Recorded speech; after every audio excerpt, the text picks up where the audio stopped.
वहीं इसी बीच एक और बड़ी खबर आ रही है। रामचरितमानस पर छिड़े घमासान में अब मायावती की भी एंट्री हो गई है। रामचरितमानस के बहाने अब अपना अपना वोट बैंक साधने में सभी नेता लग गए हैं। अब मायावती ने रामचरितमानस पर सवाल उठा दिए हैं। ट्विटर पर मायावती ने लिखा कि रामचरितमानस कमजोर और उपेक्षित वर्गों का ग्रंथ नहीं है। कमजोर और उपेक्षितों का ग्रंथ संविधान है, जिसमें इनको SC ST और OBC कहा गया है। इस तबके को शूद्र कहकर समाजवादी पार्टी इनका अपमान कर रही है। अपने इस ट्वीट से मायावती ने एक तीर से दो निशाना लगाने की कोशिश की है। दरअसल रामचरितमानस को लेकर लगातार बयान दिए जा रहे हैं, जिसमें सबसे बड़ा नाम स्वामी प्रसाद मौर्य का था। उन्होंने रामचरितमानस के खिलाफ टिप्पणी की और अब मायावती ने भी रामचरितमानस के खिलाफ बड़ा बयान दिया है कि ये उपेक्षित वर्गों की किताब नहीं है, बल्कि जो उपेक्षित वर्ग है उनका ग्रंथ संविधान है। रामचरितमानस में उपेक्षितों का सम्मान नहीं किया गया है। मानस कमजोर और उपेक्षित वर्गों का ग्रंथ ये नहीं है। ये ड्रैगन फ्रूट की खेती करके हर एकड़ में हर साल 12 लाख तक कमा लेते हैं।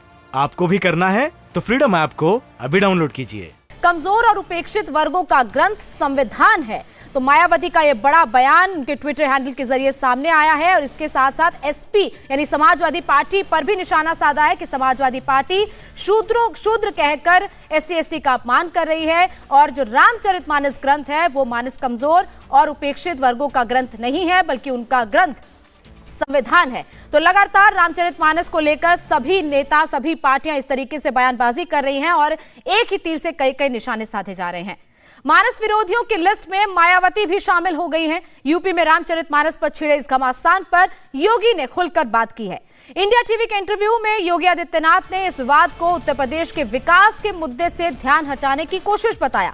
योगी ने कहा कि यह विवाद यूपी में जाति विवाद पैदा कर जहर घोलने की कोशिश है। अभी क्योंकि आपने रामायण का एक उदाहरण किया था, आप ही की साथ सरकार में काम किए हुए पुराने साथी आजकल चर्चा में हैं और वो ऐसी कंट्रोवर्सी है जो जितना जल्द खत्म हो वो देश के लिए जरूरी है, लेकिन हो नहीं रही। रामचरितमानस को लेकर के स्वामी प्रसाद मौर्य ये ठाने बैठे हैं कि ये इसमें से एक चौपाई जो है वो हटाई जाए। वो बार बार उसको लेना भी अच्छा नहीं लगता कि ये पिछड़ों के लिए अपमानजनक है। देखिए हमें एक बात को ध्यान में रखना होगा, जब भी हम उत्तर प्रदेश के विकास के किसी कार्यक्रम को, बृहद योजना को लेके आते हैं, समाजवादी पार्टी इस प्रकार के कंट्रोवर्सी को सामने लेकर के आती है।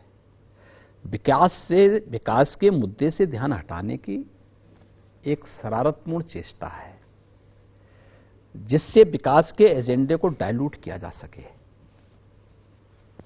इसके पीछे कोई हेतु किसी का हित और अहित नहीं है। इसके पीछे प्रदेश का अहित करना है कि विकास के एजेंडे से लोगों का ध्यान हटाने की एक चेष्टा है। क्योंकि समाजवादी पार्टी ने कभी विकास तो किया नहीं, विकास किया उसका कोई एजेंडा भी नहीं था। 4 बार समाजवादी पार्टी को प्रदेश में शासन करने को अवसर मिला। क्या समाजवादी पार्टी ने कभी कोई इस प्रकार का कोई इन्वेस्टर समिट किया यूपी के अंदर? कभी नहीं किया। उनके समय कोई उद्योग क्यों नहीं आ पाते थे? उनके समय में दंगे क्यों होते थे? पर्व और त्योहारों के समय में लोगों के चेहरे पर एक भय और दहशत क्यों छा जाता था? क्योंकि एजेंडा डेवलपमेंट का नहीं था, लोक कल्याण का नहीं था, एजेंडा कुछ और था। ये ड्रैगन फ्रूट की खेती करके हर एकड़ में हर साल 12 लाख तक कमा लेते हैं। आपको भी करना है तो फ्रीडम ऐप को अभी डाउनलोड कीजिए। और जब आज उत्तर प्रदेश विकास के पथ पर आगे बढ़ चुका है, दंगा कराने की सारी साजिशें समाप्त हो चुकी हैं, अपराध और अपराधियों के प्रति जीरो टॉलरेंस की नीति के परिणाम देख चुके हैं, तो अब फिर वही जातीय वैमनस्यता पैदा करके जहर घोलने का कार्य हो रहा है। उत्तर प्रदेश की जनता इनको कभी अब उस दिशा में आज सफल नहीं होने देगी। उत्तर प्रदेश की जनता बहुत जागरूक जनता है। उत्तर प्रदेश की जनता उनको 14 में, 17 में, 19 में और 22 में जवाब दे चुकी है और फिर 24 में उस प्रकार का जवाब देने को तैयार है।